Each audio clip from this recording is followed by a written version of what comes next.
All right, let's talk about a really dramatic pivot that's happening right now in the financial world. I mean, just 1 month ago, everybody was betting on interest rate cuts. Now, the market's actually bracing for a hike. So today, we're going to break down why this is happening and, why it might signal a major shock is on the way. Let's get right into it. I mean, just look at this reversal. It's incredible. A single month ago, the market was pricing in a 35% chance that the Fed would be cutting rates. Now, fast forward to today, and that sentiment has done a complete 180. We're now looking at a 35% chance of a rate hike. That is not a small adjustment, folks. That's a seismic shift in expectations.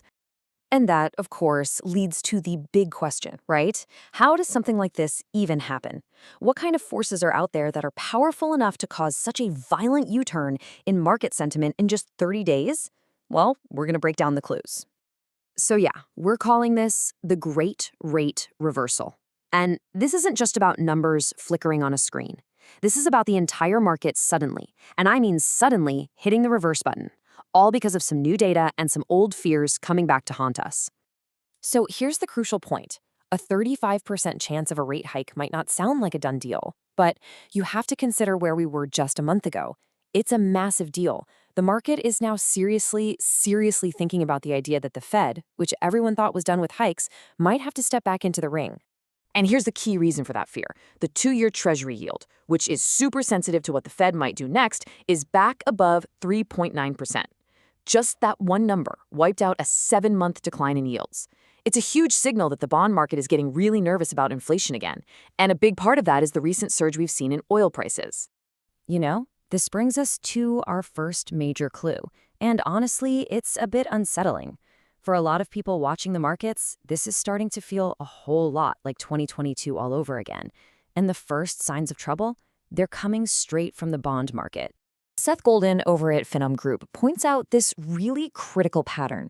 The 2-year yield has decoupled from the Fed's main interest rate. So what does that mean in simple terms? It means the market is moving way ahead of the Fed, basically betting that the Fed will be forced to make a move. This is the exact pattern we saw right before the major market chaos of 2022. Okay, let's move to our second clue because it builds on this.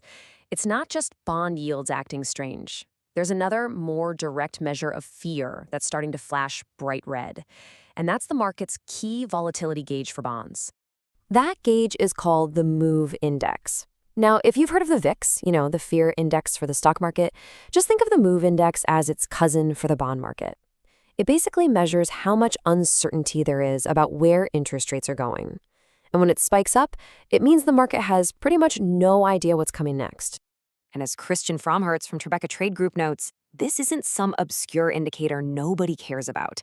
Historically, a rising MOVE index is a huge warning shot. It often shows up before we see the big swings and instability hit the broader stock market. It's kind of like the tremor before the earthquake. And this really shows you the potential domino effect.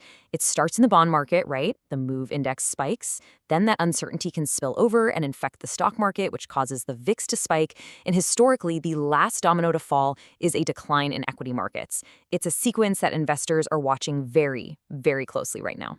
So we've seen the what, the reversal, and we've seen the warning signs. But the really big question is why? To understand that, we need to pull back the curtain and look at this powerful, almost hidden force that's making the Fed's job incredibly difficult. And that force is called fiscal dominance. Now, it sounds like a complicated term, but the idea is actually pretty straightforward.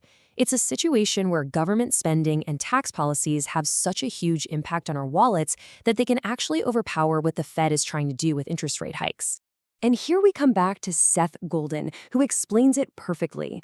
He argues that back in 2022, and even now, the consumer economy has been buffered or, protected by this fiscal dominance.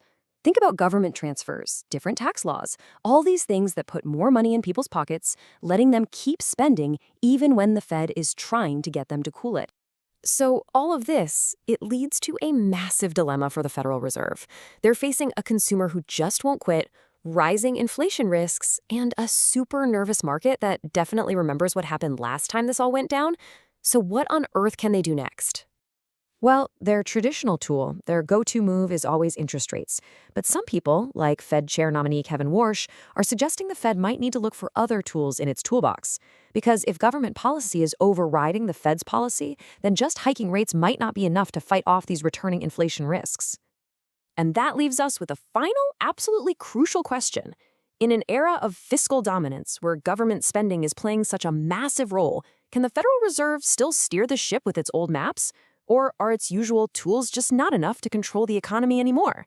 That is the billion-dollar question that the market is desperately trying to answer right now.